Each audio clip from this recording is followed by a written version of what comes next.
Selamat datang di video pembelajaran sejarah Indonesia.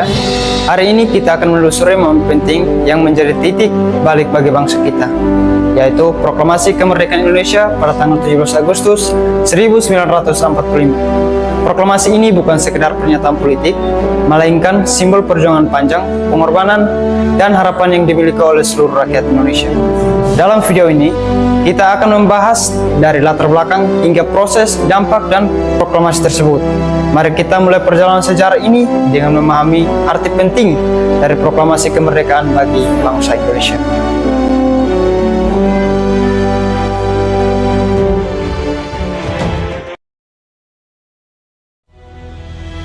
Proklamasi Kemerdekaan Indonesia merupakan tonggak bersejarah yang menandai lahirnya sebuah negara baru di peta dunia, yaitu Republik Indonesia.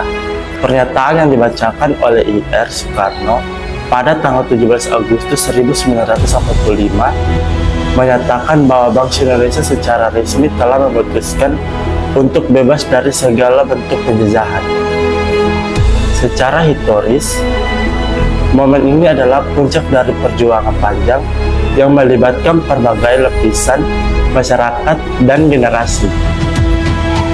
Dari masa perlawanan terhadap penjajah Belanda, melalui masa penduduk Jepang, hingga akhirnya meraih kemerdekaan. Secara simbolik, proklamasi juga mengandung makna penyatuan bangsa. Pada saat itu, beragam suku, agama, dan budaya bersatu di bawah satu tekad untuk hidup merdeka dan berdaulat. Proklamasi menjadi lambang persatuan dan semangat kebangsaan yang mengakar kuat hingga hari ini. Kutipan asli Soekarno dalam teks proklamasi. Kami, bangsa Indonesia, dengan ini menyatakan kemerdekaan Indonesia. Kalimat ini menunjukkan keberanian dan ketegasan bangsa Indonesia dalam menuntut haknya. Bagi generasi sekarang, memahami arti penting proklamasi adalah bagian dari menghargai perjuangan para pendahulu dan menjaga kemerdekaan agar tetap abadi. Setelah memahami betapa pentingnya proklamasi bagi bangsa Indonesia, mari kita lihat bagaimana kondisi negara ini menjelang hari bersejarah tersebut. Memasuki era penduduk Jepang pada tahun 1942, Indonesia mengalami perubahan besar yang sangat berbeda dibandingkan dengan masa penjajahan Belanda. Jepang datang dengan janji kemerdekaan yang mengunggah harapan rakyat Indonesia, namun kenyataannya lebih banyak membawa penderitaan dan penindasan. Di awal pendudukan, Jepang mendirikan organisasi-organisasi seperti Putra atau biasa disebut dengan Pemuda-Pemuda Indonesia dan Jawa Hokokai sebagai alat propaganda untuk mendulang dukungan dari rakyat. Namun, organisasi ini lebih dimanfaatkan untuk kepentingan perang Jepang seperti perekrutan koromusa atau pekerja paksa yang dipaksa bekerja dalam kondisi brutal di berbagai medan perang, termasuk di luar negeri. Penindasan ekonomi dan sosial juga sangat dirasakan. Pangan dan kebutuhan pokok dialihkan untuk kepentingan tentara Jepang, menyebabkan kelaparan dan kesengsaraan rakyat. Kebebasan berpendapat dibatasi ketat dan segala bentuk perlawanan ditekan dengan keras. Namun, di balik penderitaan itu, semangat nasionalisme dan keinginan kemerdekaan tumbuh semakin kuat. Jepang sempat memberikan janji kemerdekaan Indonesia melalui pembentukan BPUPKI atau disebut Badan Penyelidik Usaha Persiapan Kemerdekaan Indonesia pada 1945 yang memberi ruang bagi para tokoh bangsa untuk merumuskan dasar negara. Tetapi janji kemerdekaan itu tetap merupakan alih politik Jepang untuk mempertahankan kontrol selama Perang Dunia II. Semua pihak sadar bahwa kemerdekaan yang sesungguhnya belum datang dan harus diperjuangkan sendiri oleh bangsa Indonesia. Setelah bom atom dijatuhkan di Hiroshima dan Nagasaki pada 6 dan 9 Agustus 1945, kekalahan Jepang semakin jelas. Pada 15 Agustus 1945, tanpa syarat kepada sekutu, situasi ini menciptakan kekosongan kekuasaan Ia memberi peluang bagi bangsa Indonesia untuk merebut kemerdekaan secara nyata. Namun, kondisi kekosongan ini juga membawa ketidakpastian dan kekacauan. Jepang masih secara formal menguasai wilayah Indonesia, sementara Sekutu belum dapat segera mengendalikan situasi. Rakyat dan para pemimpin harus cepat bertindak untuk mengambil alih. Kondisi yang genting ini memicu perdebatan dan aksi dari berbagai tokoh dan kelompok masyarakat, terutama antara golongan tua dan kaum muda.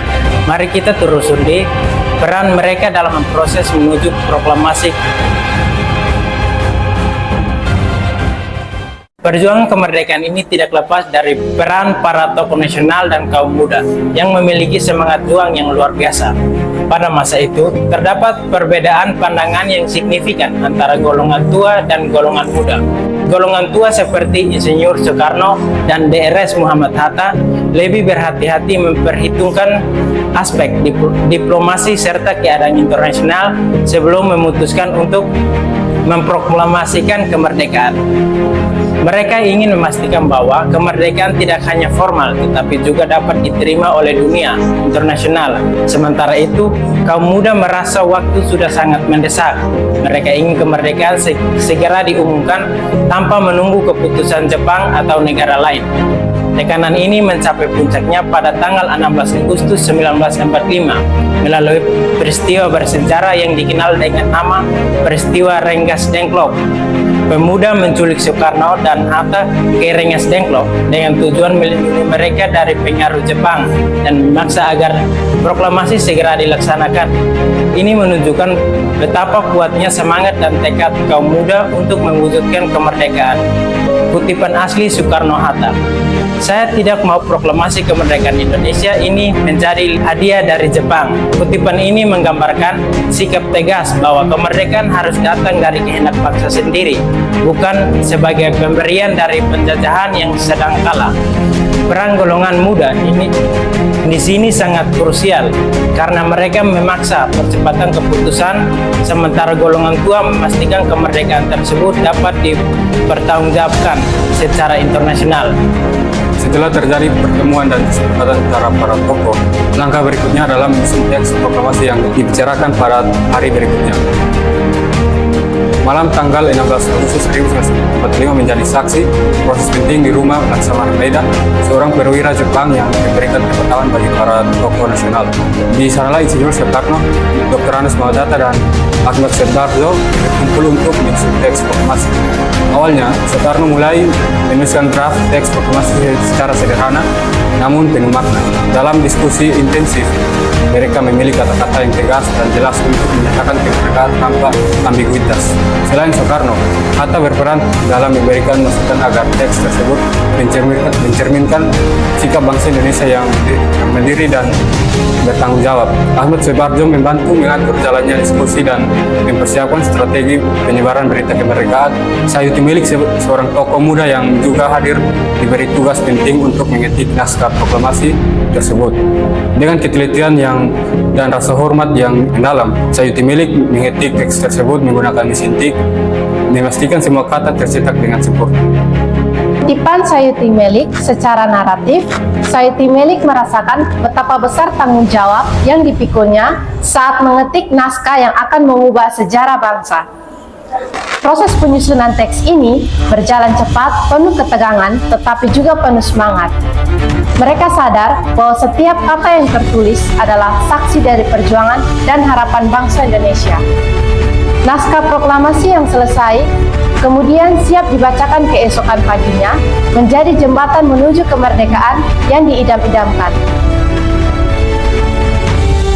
Pagi tanggal 10 Agustus 1945, sekitar pukul 10 waktu Indonesia Barat, suasana di Jalan Pegangsaan Timur nomor 56 Jakarta sangat tegang namun penuh harapan.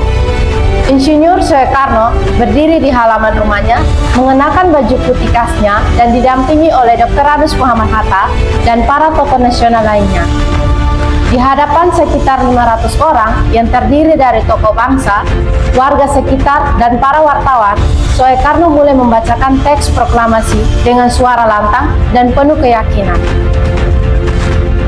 Teks tersebut menyatakan bahwa bangsa Indonesia secara resmi telah menyatakan kemerdekaannya dan tidak lagi berada di bawah penjajahan. Pembacaan ini menjadi momen sakral yang mengantarkan hati seluruh hadirin. Pengibaran bendera merah putih pertama dilakukan oleh Latif Hendraningrat dan Suhud, dua pemuda yang ditunjuk khusus untuk tugas mulia ini. Bendera tersebut dijahit dengan tangan oleh Fatmawati, istri Soekarno, yang menyulam merah putih dengan penuh cinta dan harapan. Reaksi masyarakat Indonesia begitu luar biasa. Kabar proklamasi ini segera menyebar dari mulut ke mulut, dari kampung ke kampung, bahkan ke wilayah-wilayah terpencil di Nusantara. Orang-orang berbondong-bondong merayakan kemerdekaan, menyebarkan bendera merah putih dan menyanyikan lagu Indonesia Raya. Penyebaran berita ini juga dibantu oleh para wartawan yang memberanikan diri mengirimkan informasi melalui radio gelap dan selebaran. Meskipun Jepang masih secara resmi menguasai wilayah Indonesia, semangat kemerdekaan sudah membakar seluruh lapisan masyarakat. Di luar Jakarta, berita ini memicu perlawanan dan gerakan perjuangan untuk mempertahankan kemerdekaan dari upaya penjajahan kembali oleh Belanda dan pihak lain. Dengan demikian, pembacaan proklamasi tidak hanya menjadi simbolik politik, tapi juga inspirasi nyata bagi seluruh rakyat Indonesia bersatu mempertahankan kemerdekaan yang baru lahir.